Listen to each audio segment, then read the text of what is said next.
Okay. You got this. You got this, right?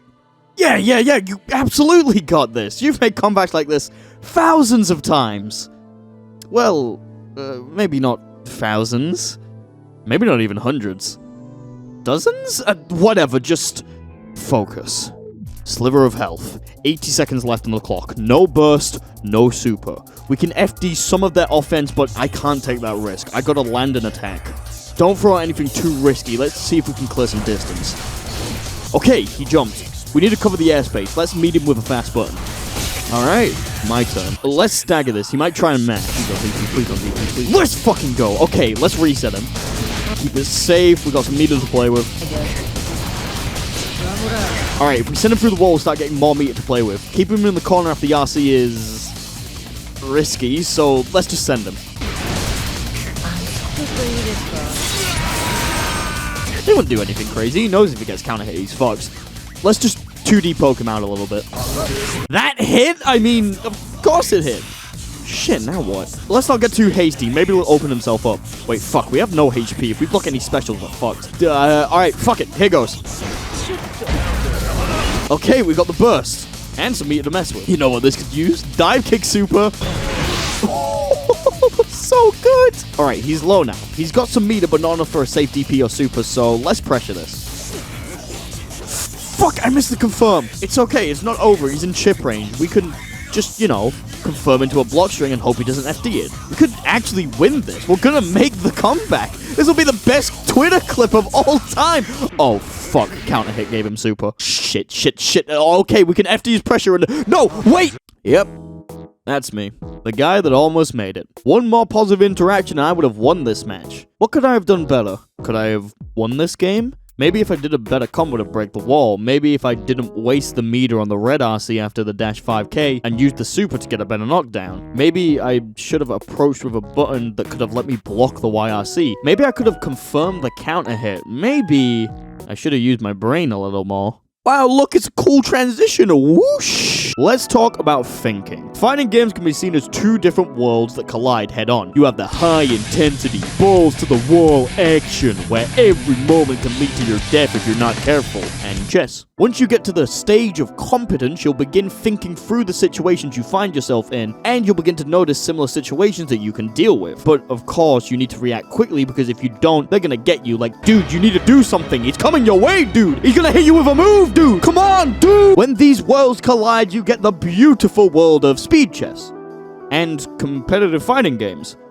And there's more similarities than you think. Both of these require you to examine situations and react accordingly within a small amount of time. Both encourage thinking ahead and taking into account as much information as possible. Both have defensive and offensive moves that you can do at the start of the match, and both give me a headache if I think about them too hard. Fighting games are like every other competitive game. While raw execution can get you somewhere in the game, knowledge and strategy are key to advancing to the heights of true competition. When you stop looking at the game as something you can hit buttons with to make your character do the funny kick move, and start looking at them as a battle of wits between two opponents where you have to confirm into the funny kick move, you will truly find the depths of these games. Once you begin to use your brain, congrats, you're on the path to being a brains-based player. Wait, no, I don't think I want to be. I want to be monkey and use DP. Too bad, fucker, you asked for this. Can I go back? Never. No, wait, please, no!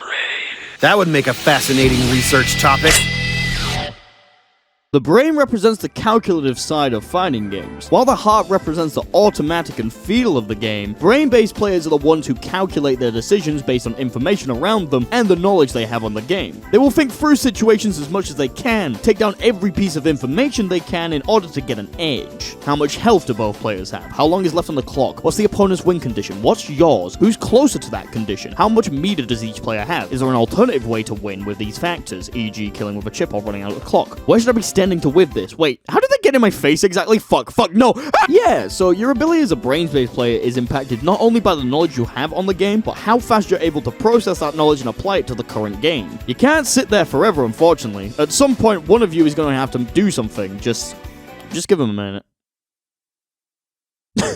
So what kind of information could actually be useful? Well, apart from the obvious thing like knowing what the base mechanics of the game are, what each character does, how they generally try to win games, and how to counteract them, it would be worth diving deeper into the game and finding more obscure things to hit your enemy with. Fighting games generally range in complexity, with some games being extremely simple, others requiring a full 3-year course to understand what each character is capable of, what to look out for, and why it's all fair, with the title of BlazBlue Central Fiction, how to eat this mix and not get sully about it, with a side course of Cross-Tag, how to be the best Subway employee. Even so, the simplest games in the genre still have things that players are able to do that require specific knowledge to be able to beat. If you didn't know this overhead actually isn't real, then you're probably gonna get hit with a throw. Didn't know that it's my turn after landing this version of Shining Slash? Damn, looks like you're eating a combo. Oh, does somebody not know how to deal with Leo cross-ups? Oh, boo-hoo. Situations like this are known as knowledge checks, as you're literally seeing if your opponent knows how to deal with the option that you're hitting them with. You can literally win games through knowledge checks alone if you have a strong enough one, and your opponent can't figure it out in time. This is something you see at lower levels all the time, simply running the same knowledge check over and over and over and over again until the enemy loses all of their life. So what do you do if you're having someone constantly run a knowledge check on you during your match? Give up?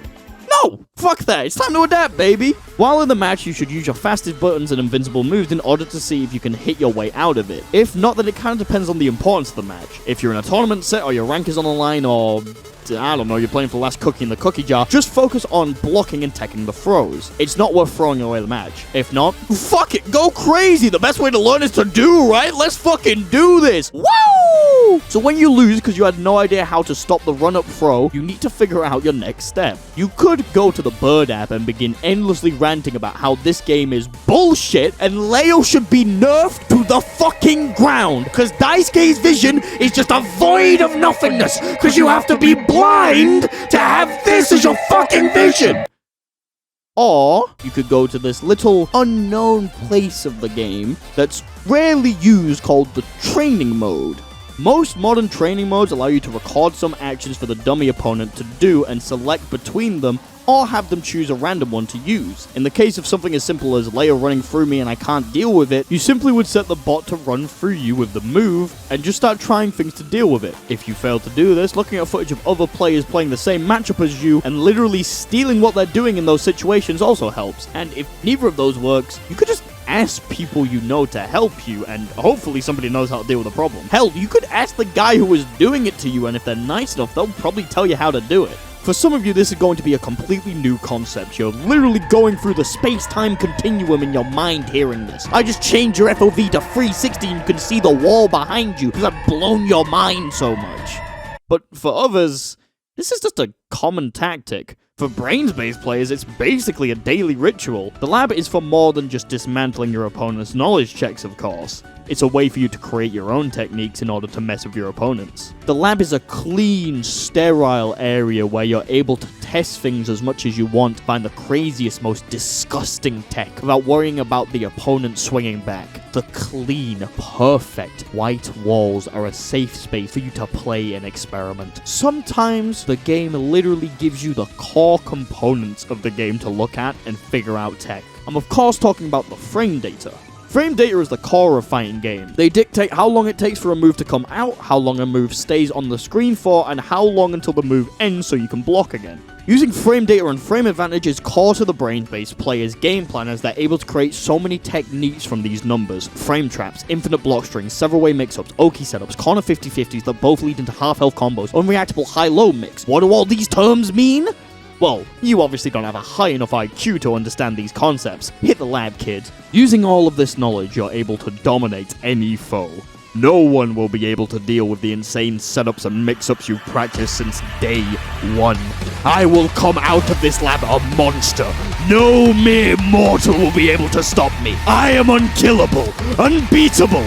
Nobody can stand in my way. Cower before my might, you dumb bitch. What the fuck? Why did you mash there? Why are you using DP there? I could have literally killed you. God damn it. Yeah, so if you spend all of your time in the lab, you'll forget how to actually fight people. You need a balance of fighting actual players to learn what you need to do and go crazy in the lab in order to beat your enemies. If you lean too heavily one way, you'll fall into the cycle of calling techniques that they're using bullshit, or becoming a lab monster who's scared of the bright big fireball in the sky outside. Using your brain is a powerful skill, but you need to train it in the right way. Don't become a lab monster, but please also get off Twitter every once in a while.